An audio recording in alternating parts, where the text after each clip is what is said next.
So why does it matter if we have a soul or not? If we are a soul or not? And can this worldview even coexist with a scientific worldview, with a rational, material understanding of reality? Well, I would start by saying that first of all, science and what we have traditionally called spirituality, they need each other. Not only do they converge at some point, but what is characteristically known as science and what is characteristically known as spirituality lend something to each other. So for me, spirituality implies the personal capacity to have a direct relationship with the subtle energies, the subtle dimensions, and the subtle design of the universe itself.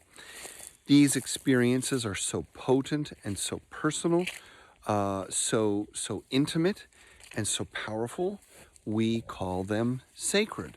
We develop a sense of reverence for life, and we are inspired to live from a kind of place of interconnection, a place of feeling a loving unity with all of life.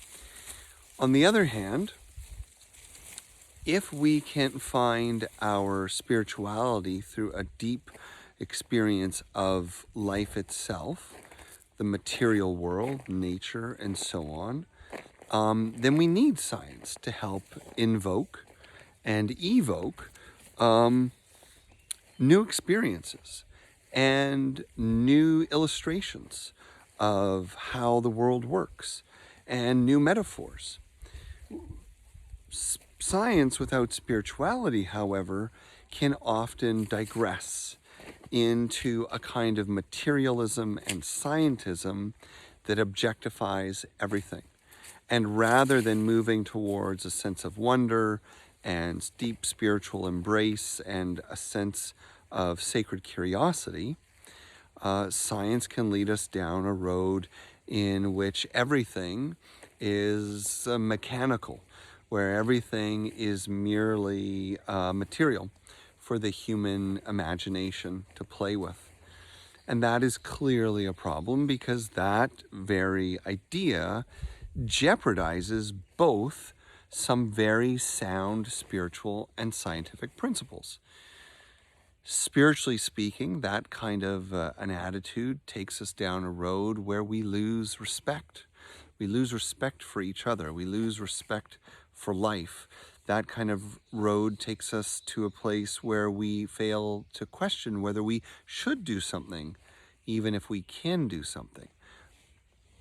That road of scientific materialism also can further the sense of separateness from that we have from the subtler dimensions of being human, the emotional world, the intuitive experience, the felt sense of reality, the imaginal realm, the dream world, the conscious and subconscious explorations of psychology and mind.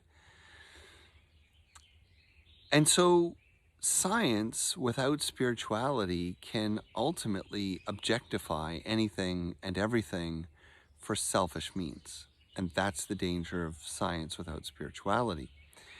But spirituality that becomes too disconnected from science also falls prey to the egos of teachers, the agendas of communities, and free from having any kind of accountability to the design of the real world or the laws of nature or evolution, well, spirituality can run amok. And, well, worse than that, can also objectify people and commit extraordinary acts of terror and violence in the name of some higher reality that is not available to everyone. So it's clear that having a worldview in which science and spirituality can coexist is arguably a more sustainable, more resilient, more positive in terms of natural systems, in terms of life and personal experiences of satisfaction and success and health and so on, than a life that is divided, in which the spiritual world is not looking to science and the scientific world is not looking to the spiritual.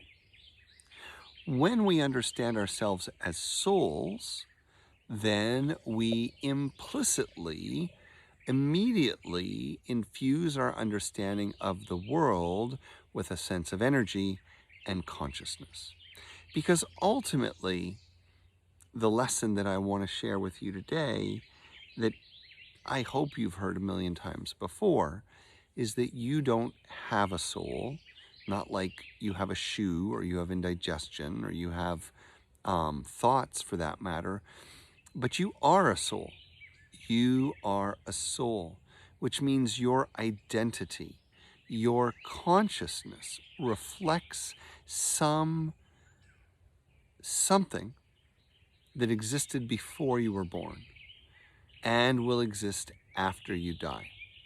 The idea or the experience that you are a soul situates you in a universe of souls, in a universe of the sacred. To be a soul is to be among souls. To be a soul is to affirm that energy and consciousness are the fundamental fabric of reality, and that energy and consciousness shapes itself, evolves, and expresses itself in multiple dimensions and modes. And so that energy and consciousness can give rise to physical matter and this beautiful wild rose that I just pricked my finger on. But it can also give rise to human psychology, to the dream world, and to things that are still unexplainable phenomena, how we can know things before they've happened, how we can communicate with nature as though it were listening, as though it were alive. And what we find more and more as we dive into the subtleties of science and the leading edge of technology is that so much of what was once considered superstitious or was once considered esoteric knowledge of ancient spiritual traditions is actually verifiable scientifically when understood metaphorically, when understood analogously, when understood that when someone says, I can talk to the tree, we now know for an actual biochemical fact that trees and people are constantly exchanging information, chemical information, bioenergetic information. We now know that trees are communicating with each other and so on. So the point here is to say that when you forget or become disconnected from your journey as a soul in this life, then there is a slow and subtle, I would say insidious, problem of mind and awareness that begins to take hold, which is that failing the reference point of the soul and the sacred inside, we fall to the influence of the material and the rational. And this is why I'm inviting you today to reinvigorate, to recommit your practice, your language, your intentionality when it comes to living as a soul. Is there a way for you to affirm that every morning when you wake up? Is there a way for you to affirm that every evening when you go to bed? Is there a practice you can do where you absorb the big picture view every single day? And remember that as a soul, you are here to learn, to love, to help, and to experience the human life. To learn, to love, to help, and to experience the human life. In this way, you can never be lost or alone.